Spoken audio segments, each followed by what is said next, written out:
My name is Harold Frazier. I'm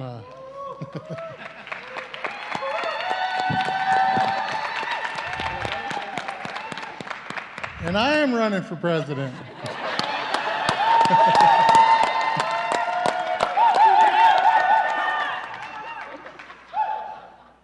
Yeah, I'm chairman of the Cheyenne River Sioux tribe.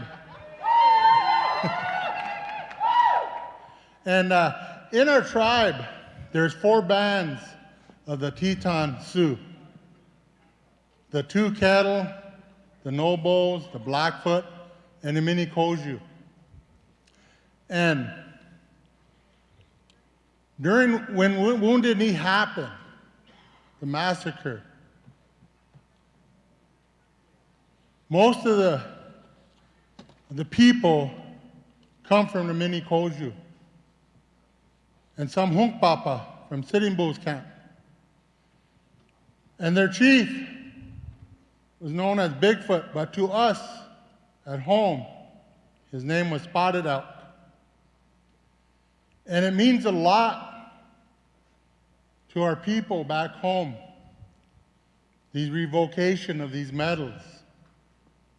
Because there's no honor in murdering over 200 men or children and women and 90 unarmed warriors.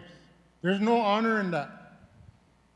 So it gives me great pleasure to introduce this next candidate, because he was the first to say yes for the revocation of these Medal of Honor. So at this time, I would like to introduce Mayor Blasio. Thank you.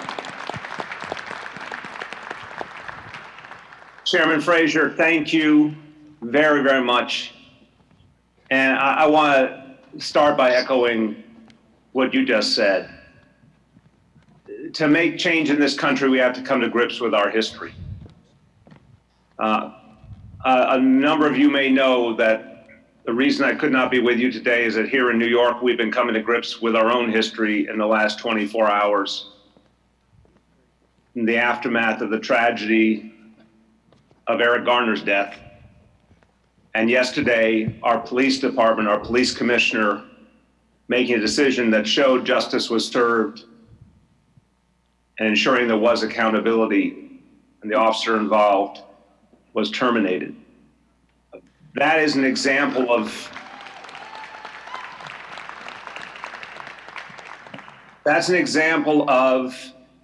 change that's needed all over this country in terms of coming to grips with the mistakes of our past and creating justice where it didn't always exist, and proving that our institutions can actually serve people fairly, honestly. And so, Mr. Chair, when you spoke about Wounded Knee, we have an obligation, all of us in this country, to come to grips with that history too, to acknowledge that massacre, to acknowledge it does not represent anything that we say are our values. And it is absolutely unacceptable, not only that that massacre ever occurred, but that then somehow it was celebrated by our military by giving the Medal of Honor to so many of the soldiers involved in something that today would be considered a war crime. And we have to remove the stain. I'm honored to be the first presidential candidate to have said that. But we have to bring this to the entire people of this country, because we can move forward. The reason I'm running for president is I honestly believe we can move forward. And I am the mayor of the most diverse place on earth, and a place that has a history full of all these mistakes and challenges and sins, and also a history that proves how we can overcome.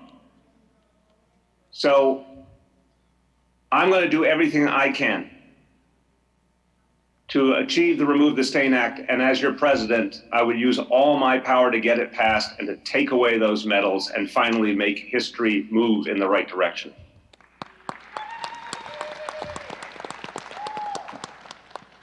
The the realities that everyone here deals with. I want to thank all of you, by the way. This forum is so important. It's an important moment in history that it's happening. I want to thank all the activists, all the leaders.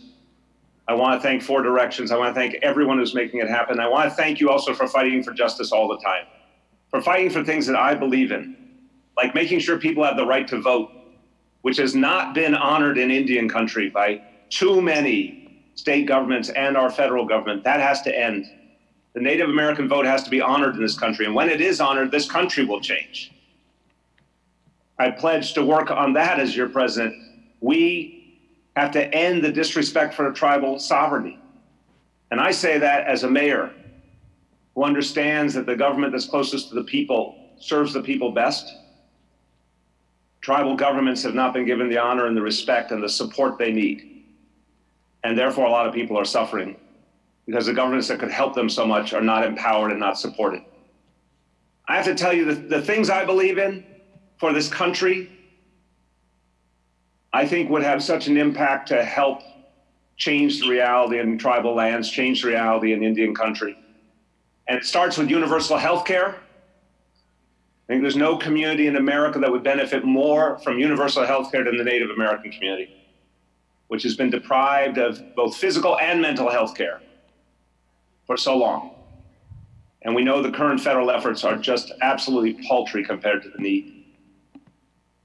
And so many of the things that I believe we need to do, things that are passionate for me, like reaching all of our children early in their lives, the support for education in Indian country from our federal government, just like all over this country, there's a fundamental mistake that education is not supported at a much higher level by the federal government.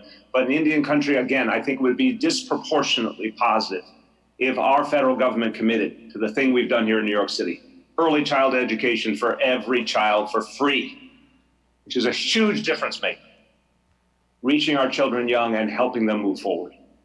So there are many things that we could discuss, but I'll conclude with this, and I look forward to your questions. And I'll say that I humbly, I have a good sense of what I know and what I don't know and what I have to learn.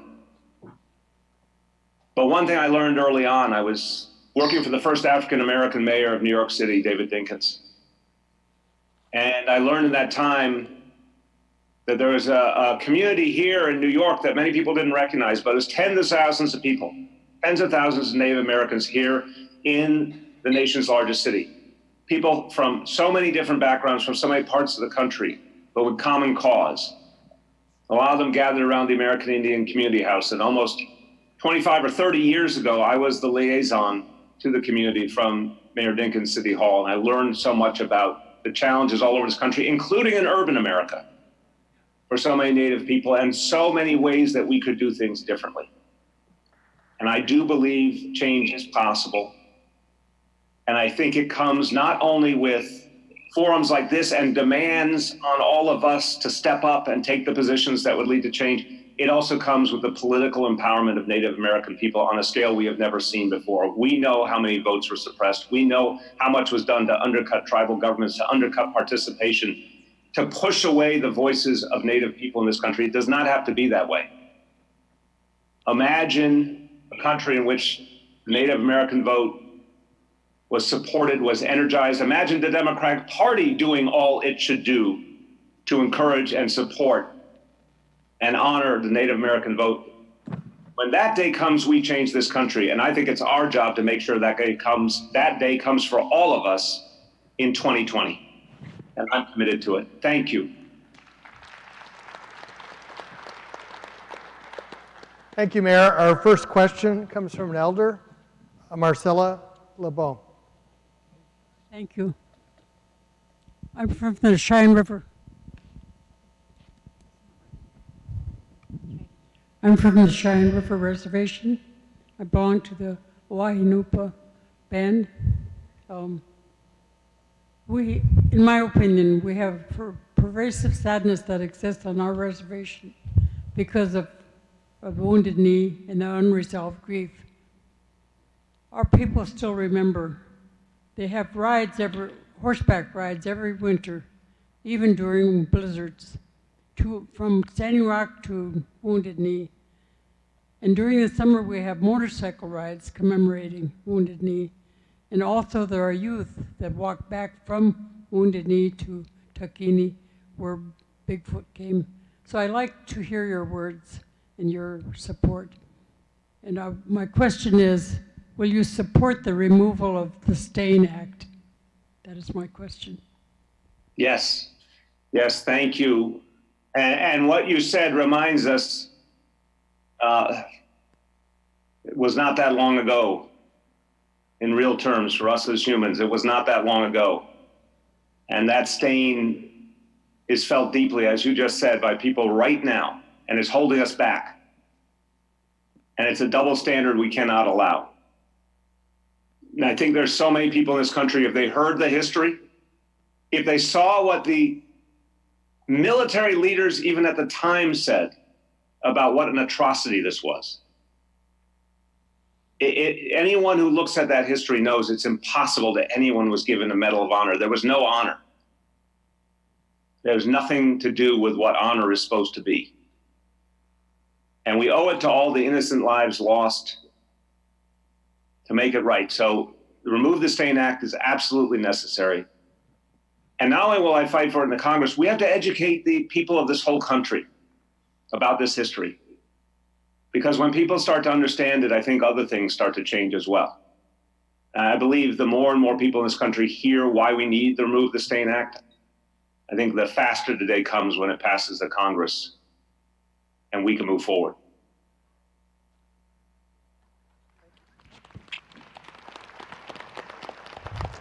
Thank you. Not only are we living under the tyranny of colonialism, but also the clock. So I urge short answers going forward here. Yes. Our first question comes from Andrew Work from Fort Belknap.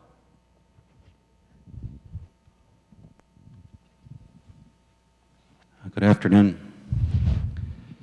Thank you for taking the time, Mayor, out of your busy schedule, and for your public service.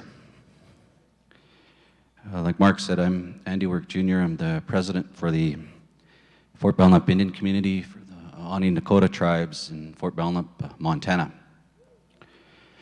So, my question revolves around economic development, tribal tax, and finance parity.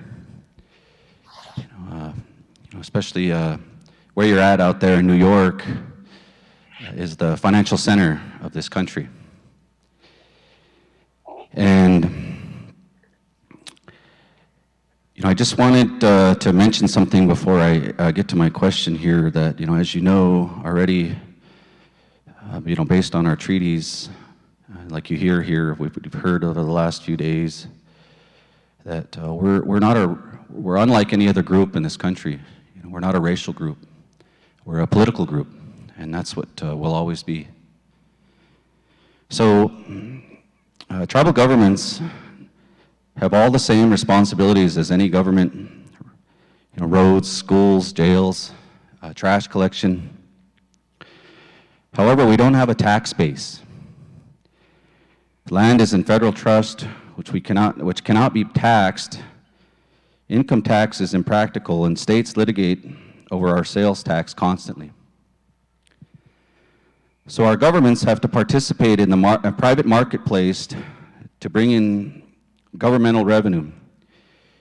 We create tribally owned corporations to make money for our governments. Out east, you are most familiar with gaming, but out here we own grocery stores, gas stations, e-commerce, etc. But the federal tax and finance laws were written without tribes. Even during this current administration, as you know, there's been two laws passed for tax reform. And even though tribal leaders and tribal staff worked very hard, tribal advocates, to have inclusion for tribes, they were still left out. So we're being excluded from laws that benefit governments and excluded from laws that benefit corporations. It is impossible to pull yourself up with your bootstraps if you don't even get to play by the same rules. So my question is this: as president, how would you ensure that tribal nations and their tribal corporations are treated equally in federal tax and finance law? Thank you. Thank you, and I'll be very quick. Again, as a mayor, I am absolutely sympathetic to the notion that the tribal governments have to be empowered and supported to be able to provide services to people and invest in communities and right so many wrongs. So crucial work we have to do immediately, a crucial mission, is to repeal the Trump tax bill, to repeal the Trump tax cuts, which were a giveaway to the wealthy and the corporations. And while we're repealing that tax legislation, we have an opportunity to address your issue, to give tribal governments the ability to raise revenue through property taxes, to give tribal governments the ability to issue bonds, to pay for infrastructure. It's absolutely contradictory that the United States government does not provide the support, and state governments obviously do not provide the support for Native American communities on tribal lands, and then deprive you of the ability to raise your own revenue. And so I would end that. I would say tribal governments get the right to issue taxes, tribal governments get the right to issue bonds, and then we can finally have the support you need to do the things that your people need. Next question comes from Cheryl Andrews Malte, Wampanoag Tribe. Good afternoon, and thank you for being here, Mayor. My name is Cheryl Andrews Maltese, and I'm the chairwoman of the Wampanoag Tribe of Gay-Hedequina in Massachusetts on the island of Martha's Vineyard. And building upon what the the chairman of Fort Belknap had mentioned, there are many laws that were enacted without the consideration of tribes or tribal governments. And so oftentimes, because of that fact, the tribes are left out of it. We were left out without consultation or even consideration in these laws. And the tribes deliver all different types of programs and services, whether they're social programs, health, education, infrastructure, and everything else that goes along with the federal government, unlike the local governments. Tribes provide everything, whereas the local governments only provide a small amount. And as was also mentioned, tribes are not able to tax our citizens. It's not that we can't tax our own people, but why would we? We'd be taxing our own selves doubly, because our tribal members also pay taxes within the federal and state systems. But one of those laws that has been enacted is the National Labor Relations Act. And this particular law expressly exempts governments and government as employers from the local, state, and federal governments as employers to not tax their, as an exemption to recognize that the damage that labor stoppage and strikes could bring to governments. From 1935 to 2003, nearly 70 years, the National Labor Relations Board held that the statute would apply to tribes, although the tribes were specifically not mentioned. However, in 2004, the National Labor Relations Board changed that course and decided that it did not include tribes. So now tribes are expressly excluded from this exemption and protection. And since 2004, tribal governments have sought legislation to reverse the National Labor Relations Board's decision and provide clarity that tribal governments and governmental enterprises are excluded from the application of the National Labor Relations Act. Unfortunately, the legislation has repeatedly been caught up in misguided circumstances of pitting tribal interests against other constituencies, such as labor. And so labor is typically the prevailing winner, and tribes are usually the losers. So what we need to do is find out, our question is two parts. What is your position on this issue? And the other part is, would you support legislation to change this and or instruct your Justice Department to defend and protect tribal sovereignty when it comes to labor and labor issues? Thank you. Thank you very much. So I would like to be honest about, the areas I don't know enough about, and this is certainly one of them. But I'll give you the other honest truth. Look, I do believe very, very strongly in the power and the meaning of organized labor. I think right now in this country, the decline of organized labor is one of the reasons why there's just vast income inequality, why so many people, working class people, are really struggling in this country. I think there's a direct connection. So I want to be honest with you and say, I really value the role that organized labor plays in society. And I actually think the federal government has in so many ways turned against organized labor in recent years, and that's unacceptable to me.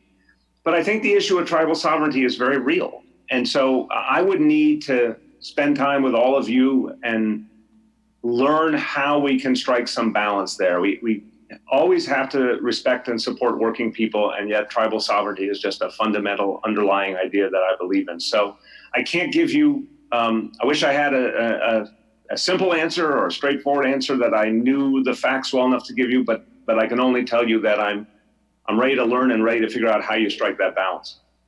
Thank you. And just as a response, with that being said, tribal governments should be given the option. And tribes are often the best employer in the regions, and therefore tribes, as the best employer, know how to well employ their people. And so as long as tribes, and we have the support of your administration, should you become president, to work with us and find ways to get to respecting tribal sovereignty and our right to run our businesses and our governments the way we need to, while also respecting the rights of labor and labor organizations, but not imposing that upon tribes, but giving tribes the right to choose that if we so choose. Thank you. I look forward to learning more about it and then talking to you more about it. Thank you. And to the panelists, remember to hold it really close so the worldwide audience can get it. Our next question comes from Ruth Buffalo from the North Dakota Legislature. Hiroshadzi Nakbaga-o, Madashi Mea Adesh heads, Madashi Ruth Buffalo heads, Mabe Sigids Ma Zigidads Nakbaga-o. As a citizen of the Mandan Hidadza Narikara Nation, my entire family still lives on and within the exterior boundaries of the Fort Berthold Indian Reservation, including my mom, my sisters, brothers, aunts, uncles, nieces and nephews, and cousins. And so I am here to ask a question on behalf of a grassroots organizing group comprised of grandmas and moms called the Fort Berthold Power, Protectors of Water and Earth Rights.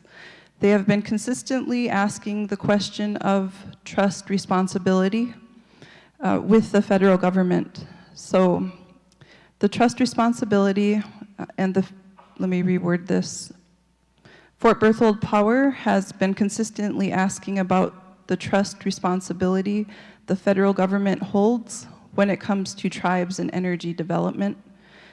The Bureau of Land Management and Bureau of Indian Affairs allow the wasteful practice of frack gas flaring, which has been proven to be a source of pollution, emitting volatile organic compounds, benzene, toluene, ethylbenzene, xylene, and other known carcinogens. How do you plan to uphold the trust responsibility of protecting indigenous people from the harmful practice of flaring within the exterior boundaries of our native nations?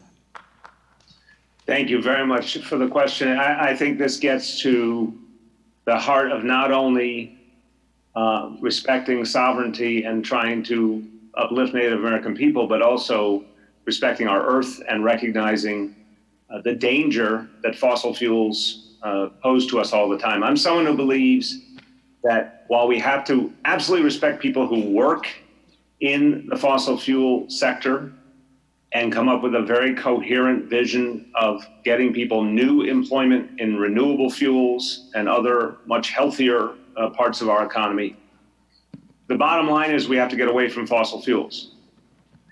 And that's true to address global warming, or else everything else we care about is going to be academic. We have to address global warming urgently. I'm a believer in the Green New Deal, a believer in the day when there is no longer use of fossil fuels in this country and we convert fully to renewables.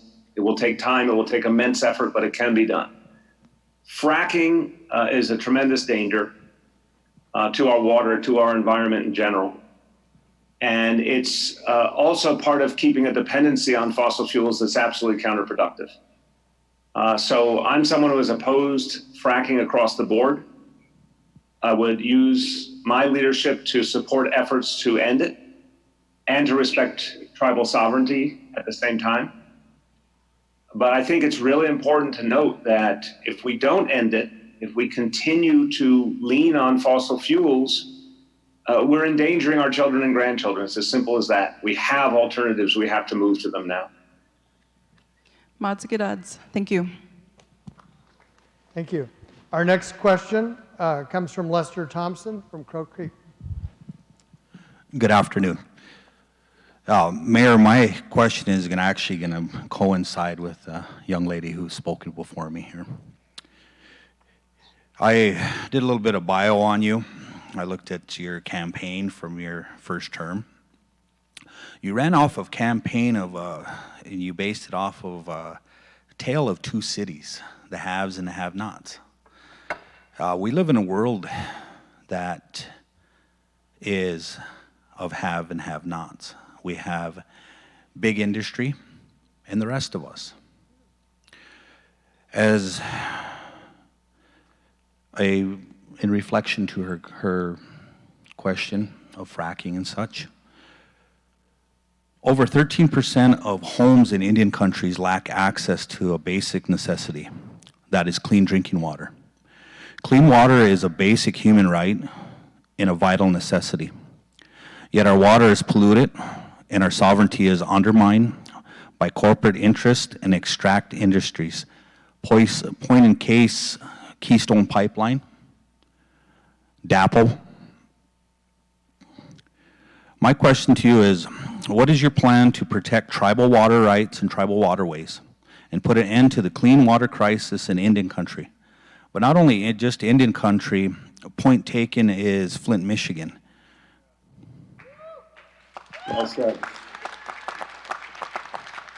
I think you're making such an important point at the end there, that this is something that I think there's such common cause, and we have to educate people about just how much we're all facing the same struggle. And it can't be that in one place people are deprived of the right to clean water. That is a human right. You're absolutely right.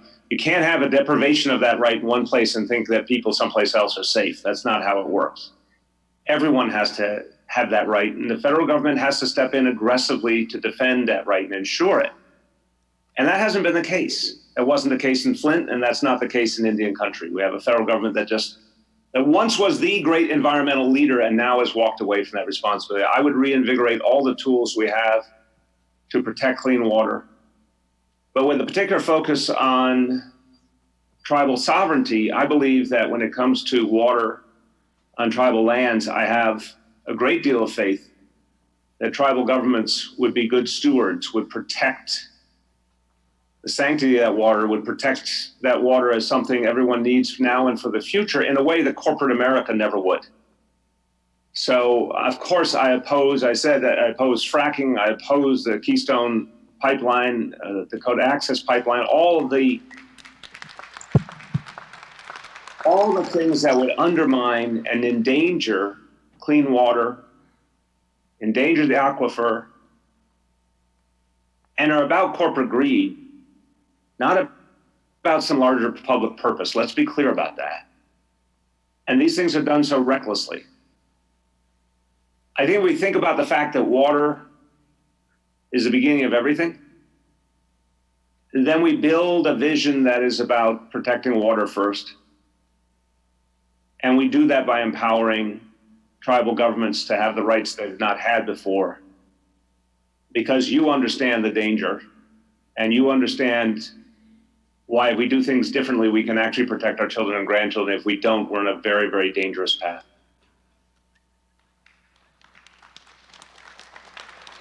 Thank you. Our next question comes from Julian Bearrunner, Ogallala.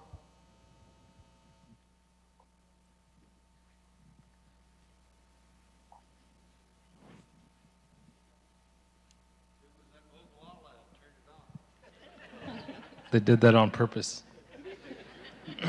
Was that for dramatic effect? How Madakyapi, la Julian Baron Imachiapilo, na Chante Washte Nape Chuzapelo.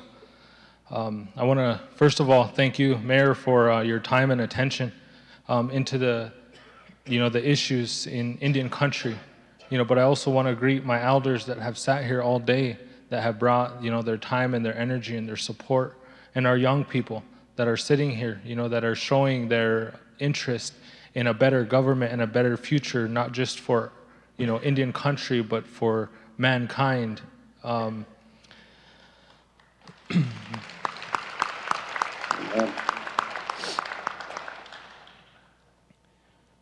So I was proposed with a few questions, Mr. Mayor, and as a leader of my people, I'm the second youngest chairman elected within this IRA government since it was established in 1934.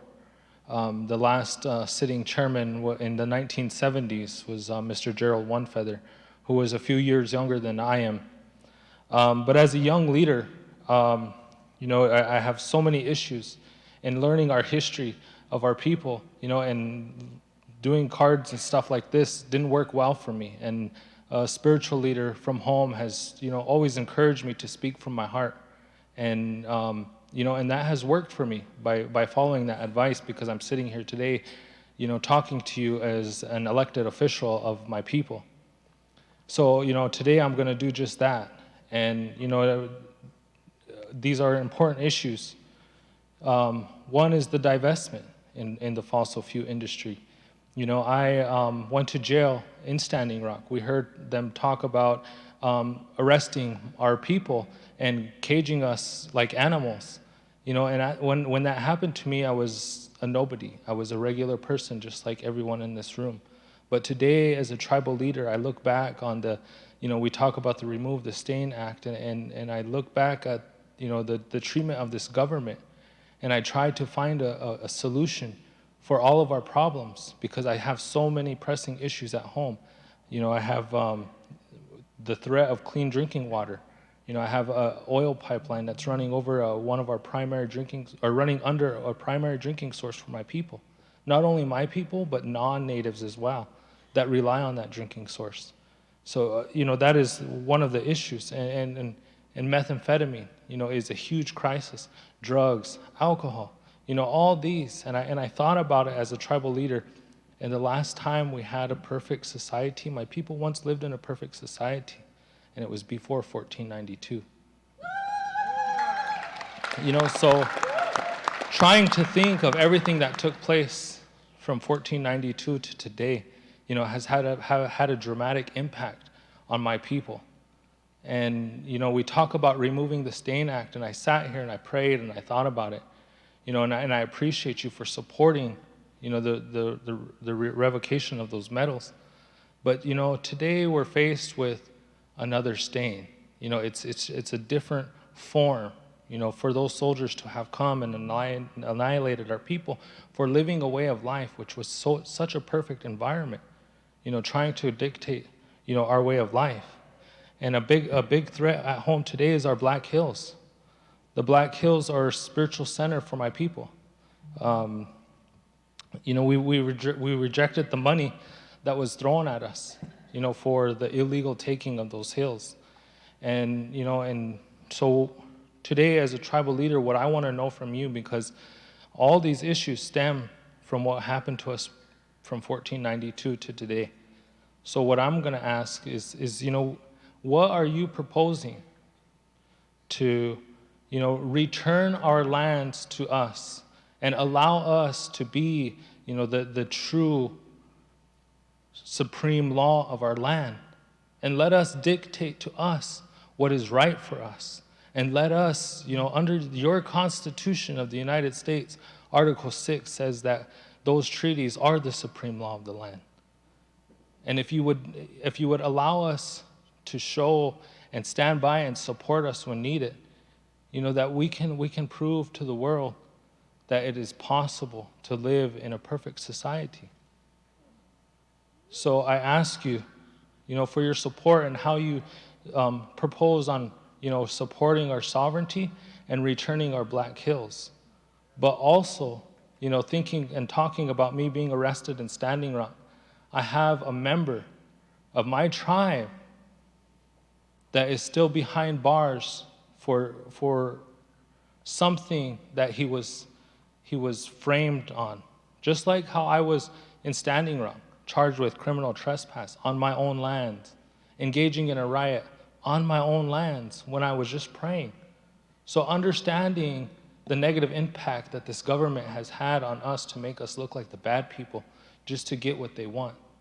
So I also am asking for the clemency for Leonard Peltier. Thank you.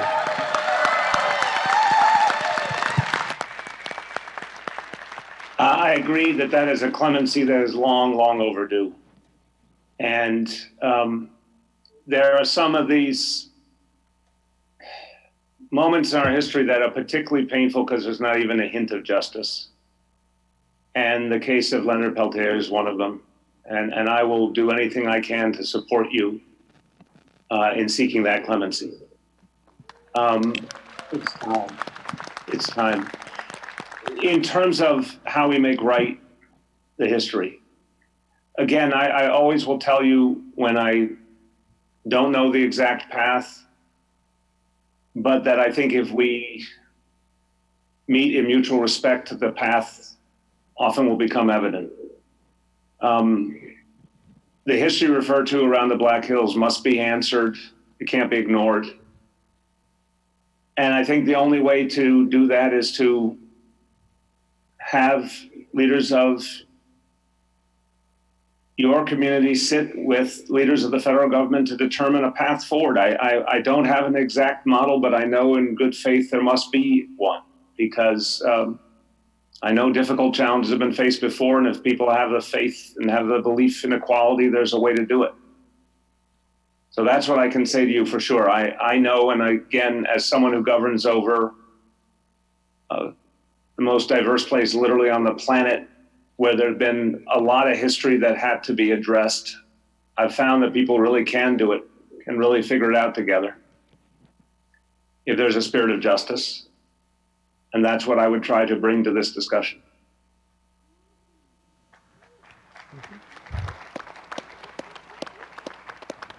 Our next question comes from Elian Dana. Thank you. Hello, Mr. Mayor. I am Mullian Dana. I serve as the appointed tribal ambassador for the Penobscot Nation in the beautiful state of Maine. And I'm honored to be here today to ask you about something very close to my heart, and that's Indian mascots. Eliminating racist and derogatory mascots and imagery has been a priority for the Penobscot Nation and many tribal nations and organizations. Research has shown that the continued use of these mascots allows people to feel that it is acceptable to participate in culturally abusive behavior and further perpetuate inaccurate misconceptions and untruths about us. We obtained a significant victory earlier this year when the Maine legislature passed a law banning Indian mascots from public schools and universities, becoming the first state in the country to do so. We also changed Columbus Day to Indigenous Peoples Day.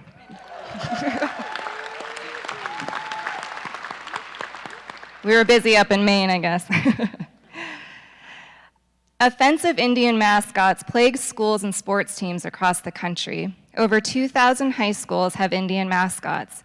Even the Washington NFL team in the country's capital uses a racist anti-Indian slur as its mascot.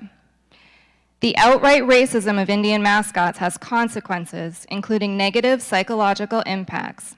Studies show that Indian mascots damage the mental health and senses of self-worth and community worth for Native people.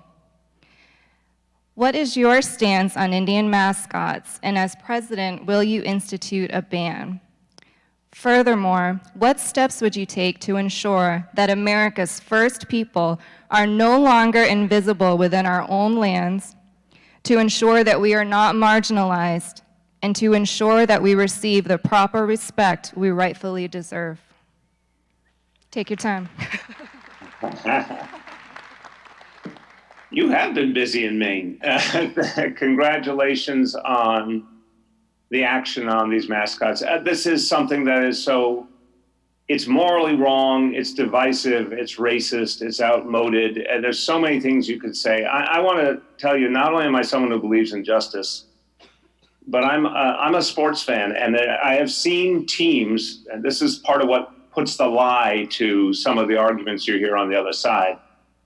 I've seen teams move from place to place and change their names effortlessly, and no one thinks anything of it. I've seen new teams created in new cities, and they come up with a name, and they have a naming contest, and everyone thinks it's great, we have a new name. There's just no reason on earth to continue to use racist names that denigrate people in our nation in a way that is not, I mean, I'm going to state what everyone knows, but I want to say it, you know, out of real respect. We don't do this to other ethnicities. It's quite clear. This is a nation made up of all the ethnicities of the earth, but this particular phenomenon, if you saw other sports teams named after ethnicities, there would be an uproar. And it's not acceptable any longer. So I would use all the power I have, whether it's legislative, executive, or just the power of the bully pulpit of the presidency to say, it's time for this to end. It is absolutely unnecessary, and it's causing pain. And if the shoe were on the other foot, there are many people in this country proud of their heritage.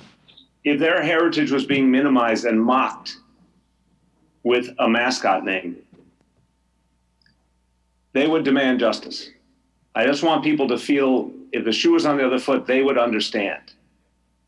And I think it's absolutely right. How could anyone watch that and not fear that your children are receiving a signal that's diminishing and belittling?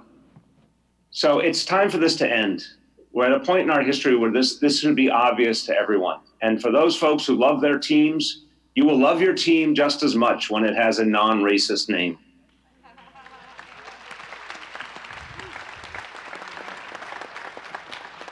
Thank you very much. Actually, have a follow-up question. The Washington Post recently reported that the majority of Native Americans support the name of the Washington NFL team. This is a large audience. Can you tell me, are there any supporters of the NFL team here? Thank you, enough said. I think that was an objective poll right there. Scientific. Scientific. Our last question comes from Carol Davis from the Navajo Nation. Yat Etaneshike, Shay Carol Davis Dashijana, Kia Aninchla, Totsoni Bashichin, Todijitni Dashiche, Shkanzo Dashanala.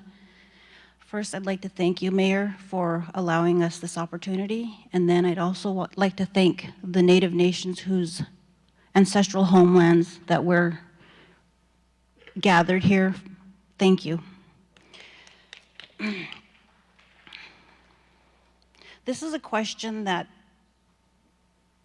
there was a similar one yesterday, and I'd like to re-ask it because it was not answered, and it's very important to most of us here. So I'm going to give a little bit of historical context first. Indigenous peoples have the right to self-determination and free, prior, and informed consent, or FPIC, which has now been solidified in the UN Declaration on the Rights of Indigenous Peoples through the advocacy of Roberta Blackgoat, a Diné Navajo matriarch from Black Mesa, who was a resistor and a survivor of the violent and forced relocation of 10 to 15,000 Navajos from their ancestral homeland to make way for Peabody coal through the 1974 Land Settlement Act. This was the largest human rights violation and mass removal of indigenous peoples from our homeland in the U.S.'s recent history. Roberta Blackgoat fought hard for FPIC to prevent this from ever happening again to indigenous peoples. To date, the U.S. State Department continues to define consent only as a process of meaningful consultation with tribal leaders, but not necessarily the agreement of those leaders. This consultation process is inadequate because it is often a last step in development decisions that affect indigenous peoples instead of including them in all aspects of decision-making. Being that FPIC is a core fundamental right of indigenous peoples intended to prevent future human rights violations and to nurture equitable relationships with federal agencies, How will you work with Indigenous peoples to change federal laws and policies to replace federal consultation practices with a process that respects the right of Indigenous peoples to free, prior, and informed consent? Thank you very much. As I answer the question, just a thank you to everyone again for this chance to be with you, and just an encouragement and a support and solidarity. I can feel the power in this room, even though I'm only hearing it, in audio. I'm very aware of this moment in history and how important it is that everyone is gathered. And a brother who said earlier that this is about both elders and young people. It's very, very powerful that young people are stepping forward now as leaders, as activists, and we need them and we need to nurture them. So I think this gathering is very, very important because it's going to say to people that there's power. There's power to be built. And all of us as candidates who come before you are respecting that power, and we should all be part of helping you build that power. And I think that goes right into the consent question. Because the truth is, the history of this country, in too many cases, the federal government was part of all the mistakes that not only denied people their human rights, but destroyed our environment, empowered corporate America, undermined the rights of working people. We've seen it time and time again. And we've seen it intensely in these last few years, especially. So I'm not someone who looks at that history and forgives the federal government or is naive about the federal government. And I certainly understand exactly what corporate America has done when it comes to native lands and when it comes to preserving our water, preserving our future. And the corporate sector has, in so many cases, a record that should tell us we should have all sorts of protections. And that, in fact, the empowerment of Native people and tribal governments is part of protecting people and the earth and human rights. So I believe in consent. Anything that allows us to move away from a history where the rights of Native people were just run over consistently, to me, is the direction we have to go in. We can't allow the model of the past to hold any longer. This is a time where I believe in our time, these last years especially, more truth is being told, more lies are being uncovered than we've seen in a long, long time. And I think there's a whole new generation in America that's ready to act on the truth that they've now learned. And that's very, very healthy. So I believe in consent because I think that is a beginning of how we respect rights that were so long ignored. Thank you very much. Thank you. Please give a thank you to Mayor Bill de Blasio and the panel. Thank you, everyone. Thank you very, very much. We're going to change just a little